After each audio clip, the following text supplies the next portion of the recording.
here. I would try to speak in Spanish, but I'm still practicing, so I think it's a bit easier in English. I'm just waiting. Yep. See when we get the slides up. But yeah, while we wait for the slides, let me give you a bit of background about myself. So I've been in the crypto space since 2016. Started initially with the standard, let's say, trading, investing side. Got deep into technology. I'm a bit of a hybrid between the business and tech side, and then started building out DAC, which is basically a holding company where we invest and support entrepreneurs from all over the world.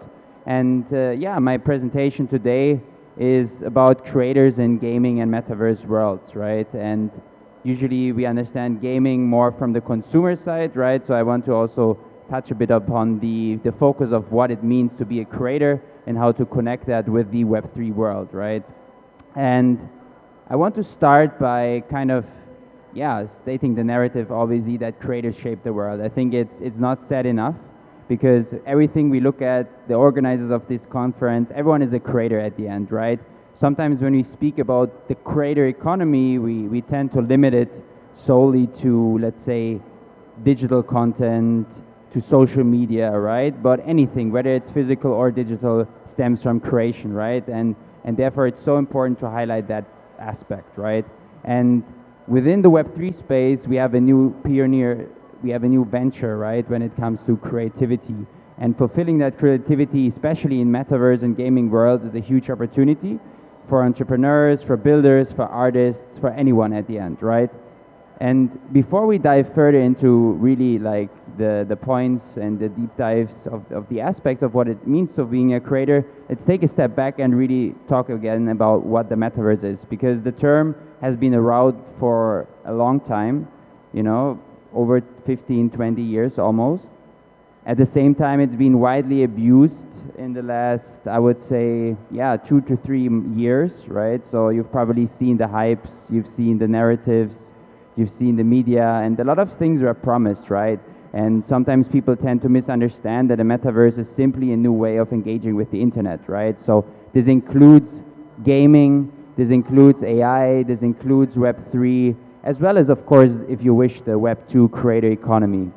And this is a huge opportunity, right? Where at the end of the day, the metaverse is sometimes limited or seen as a different aspect, right? It's also named differently. Sometimes it's called 3D internet, sometimes it's called the spatial web, spatial computing, right? There's a lot of different terms, but at the end it just describes this convergence, right, between the different worlds. And as it's shown here in the slide, right, the convergence is really not something that should happen with walls in between, as sometimes we like to differentiate between Web 2 and Web 3 really as like being completely different economies, being completely different worlds. But it's really one whole ecosystem, right? And that's where everyone as creators, right, should thrive and become, true and follow their passions. It's a huge opportunity already where, you know, like it's multi-trillion-dollar industries at the end, right? So it's not something that just came up and maybe, you know, of course there were a lot of promises, and that is though mostly limited to the Web3 narratives that were omnipresent in the last 3 years, right? When it comes to gaming, for instance, especially as we hear in the gaming track, you know, gaming has been around for a long time and typically is seen as kind of the pioneer for this adoption. Of course, it doesn't mean that, again, the metaverse itself as a whole concept is limited to the gaming economy, but obviously gamers are the early adopters. So if you're a gamer, whether you're an entrepreneur or a consumer, a player, right, you're an esports fan, whatever it is, you know, the Web3 world of this ecosystem, this immersive web, provides a lot of opportunity, right, for you not only to be a consumer in this gaming world, right, but actually monetize, really live out your creativity and thrive. The average creator in general, right, within the spatial web or the metaverse, however you want to call it, spends already over 7 hours a day in the web, right? And the main issue that we currently still have is what I mentioned before, is this wall between Web 2 and Web 3, right? It's very fragmented right now. You have the Web 2 games, you have the Web 2 ecosystems, right, which are pretty popular. We have millions, if not billions, of users, right, in this space. But at the same time, what people are lacking is the ownership, right? And obviously, this is where Web3 comes in. But at the same time, as we all know, the Web3 ecosystem lacks these users still, right? And the main aspect there is that so far, a lot of the games and ecosystems that were developed, especially in, let's say, the more immersive space, were more focusing on incentives than fun, right? But at the same time, for gamers, fun is the probably most important thing. Of course, if you make money with it, it helps, and it can become a job. But at the same time, the fun part is really where it all comes down, right? And that's what Web3 so far has not been able to really attach. At the same time, it's been promised a long time, right, that the Web3 gaming world will thrive. And I see a lot of amazing development, especially also here, right? So Sura Games, so shout out to you guys. You're doing an amazing job, and also other ecosystems here. But at the same time, it's something that we all in Web3 need to come more together with and focus on the fun part and making actually gaming or Web3 gaming itself fun, right? Where we don't even have to talk about the Web3 part anymore. So it all really comes down to dependency versus ownership, right? And that's why the spirit of Web3 is so strong. And if you're new to this space, I would really advise you to focus on that aspect, right? Because the ownership is very powerful. It's not something that everyone yet fully realizes the need for. Some people do not care, right? But that's why education is super important, really to highlight that aspect and really focus the products you're building, the aspects you bring to market on that vertical. So what do creators really need, right? As a bit of an inspiration in terms of what builders in this space can focus on, right? So the first thing that they really need, whether it is for gaming worlds, whether it is for commerce, whatever it is within the metaverse space, right, is the picks and shovels, right? So you need aspects, you need tooling, you need infrastructure from the metadata and the blockchain data side, really that helps you facilitate your products to market and fulfill your creativity. So far, we have a lot of great developments in this vertical, but at the same time, we still need more.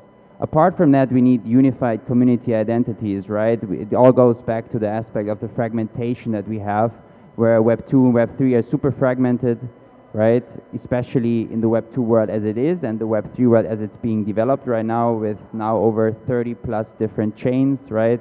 So we really need interoperability for users, whether it's you're a consumer, whether you're a creator, right? You need to unify the space.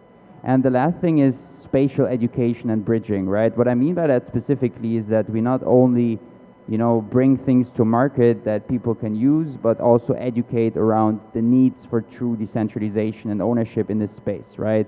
And bridge the gaps, right? Where sometimes in Web3, we tend to be a bit too, I would say, optimistic that we are just breaking down all barriers of the Web 2 world and that, everything in Web 2 is bad, but at the same time, we need to work together hand in hand to really strive for, a more equitable economy in the digital sphere.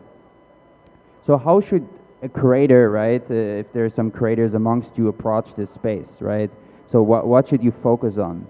I would say look into the world of the Web3 ecosystem as well as the Web 2, and look into fostering an interoperable hub, right, for creators. Because creators need to unify, creators need to come together, right, and work hand in hand to build this ecosystem. And there's a lot of opportunities in terms of bridging this, right, and bringing everyone together on the same page. And basically, a couple of the lessons that over the last few years that have come across, so to say, through different portfolio companies or different creators that we have in our ecosystem are pretty simple, right? But I think should sometimes be highlighted to everyone. Stay hungry, stay foolish is one of the key principles by Steve Jobs, right? And that also attains to this space, because when you're a creator in Web3 gaming worlds, right, and the metaverse itself, you always need to look for the next innovation and disruptive aspects, right? Not just copy. A lot of people just try to copy existing Web 2 models, right? But where's the innovation? So always look beyond and try to innovate. Another thing is love what you do, right? I mean, that's what we're all here for at the end. We should, there's so many opportunities, so we should only really follow our instincts, our intuition, and what we want to do in this space, because we are still so early, right? So really think about what you like to do, what you just kind of like to also play, right? And then you can focus on these verticals as a creator. Focus is a good word, right? So sometimes in Web3 we also see people that are creating aspects not really focusing, you know, like focus is a key aspect when it comes to bringing things to market, because otherwise you just lose yourself in many different rabbit holes, which happens to a lot of people in Web3, but then what you get is basically, again, more fragmentation, and this is what we want to move away from, right? Whether it's fragmentation that is forced based on dependency on centralized platforms, or whether it is actually fragmentation that's because different MVPs are brought to market by the same company that all kind of fix a problem but don't do it simple, right? And don't do it fully, so they are lacking a lot of aspects and features.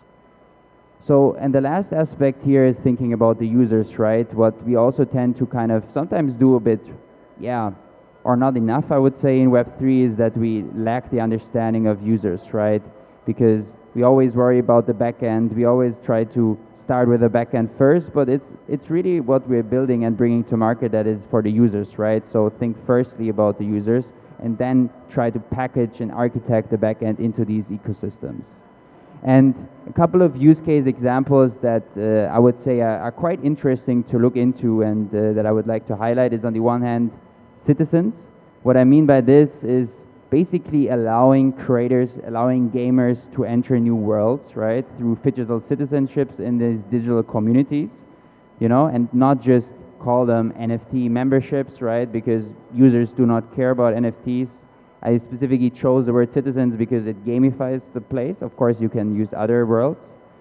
AI-powered DAOs, right? DAOs are decentralized organizations, obviously, as most of you probably know, but especially in gaming and gaming communities, they can facilitate a lot of stuff and probably get further and easier adoption in a lot of other verticals where, I mean, there has been hundreds of DAOs already in the space, right? But a lot of the DAOs are lacking users, community, that really care about the narrative and what the DAO is about, rather than, let's say, just token that pumps and is then dumped on other retail traders. So basically DAOs can be super interesting in this vertical, especially combining them with AI and empowering creators, allowing the tools, allowing the ecosystem and community. Another aspect is the metadata interoperability, right? So universal data standards for the metadata are already existing. But at the same time, I would say that there could still be an improvement of accessibility to these metadata standards, right? There's, for instance, the VRM format, which is quite adopted, but at the same time, you know, I would say that if you're not a developer per se, it can be quite difficult to access it, right? So providing more intuitive tools for users is super interesting. And another one is CCIP tools. So CCIP is the cross-chain interoperability protocol presented by Chainlink. And it really solves a lot of the issues around cross-chain interoperability. Of course, they're still integrating a lot of different chains, so it's not fully solved yet, but you know, Chainlink is an infrastructure provider, so they're not really providing necessarily the tools for users, but this is something that CCIP as the infrastructure can definitely strive from, right? If builders come out, if companies come out that really focus on these toolings that can help not only solve the metadata interoperability, but also the ownership interoperability, if you wish, right, when it comes to the tokenization, because that's at the end what blockchain is about, right? And the last part are esports communities, right? So to me, esports is really the pioneer, or the communities are the pioneers of gaming adoption within Web3. A good example for that is, for instance, Fitchin, which is an esports company that basically has some of the leading IPs already when it comes to esports from the Spanish-speaking markets, like Kun Agüero's team Crew. It has Furious Gaming, Leviathan, and other teams. And, you know, they're doing an amazing job. And what I've seen there, basically, and also attending some esports conferences over the last 2-3 years, is that actually, you know, people are very open, right, within the esports space. And you know, all the kids follow the esports market, so esports communities and striving that and using that kind of as the catalyst for the adoption can be quite powerful. Apart from that, you know, I just want to quickly highlight, I won't go into the details here, is that, you know, revenue models are key also in Web3, right? That's sometimes forgotten, I would say, as well. And sometimes I realize often when I look at projects that revenue models are really overlooked, right? It's more about raising funds than building sustainable products and companies. So really do think about the revenues, whether it's platform fees, subscriptions, purchases, advertising and sponsorships, whatever it may be, right? There's a lot of opportunities, but really when you start your venture, when you start your project, when you expand your project, focus on the revenue first and not really just raising funds, right? Which is obviously a great catalyst, but I think it's kind of caused a lot of bad problems and yeah, issues in the space where it's more about token prices than actual value. And yeah, kind of my timeline or my prediction as a last yeah, point of this presentation is kind of what's ahead, right? To me, we are currently at this stage like where we are still at the calm before the storm, right?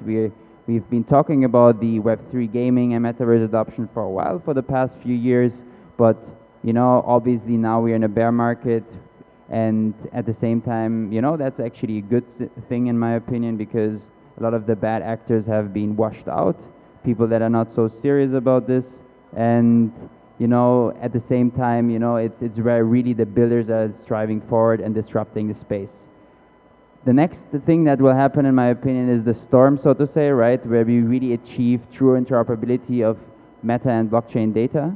And that's when actually we then reach safe waters, if you wish, and the true adoption comes, right, for creators, for consumers within the gaming worlds of Web 2 and Web 3, right, as well as then really achieving the core vision and purpose of the metaverse. And yeah, last but not least, really just want to highlight that at the end, what we are all here for in Web3 is co-creating and accelerating decentralization, right? That's what it's all about in this space. And yeah, looking forward to questions, connecting, and thanks so much for being here and listening to my presentation. Thank you.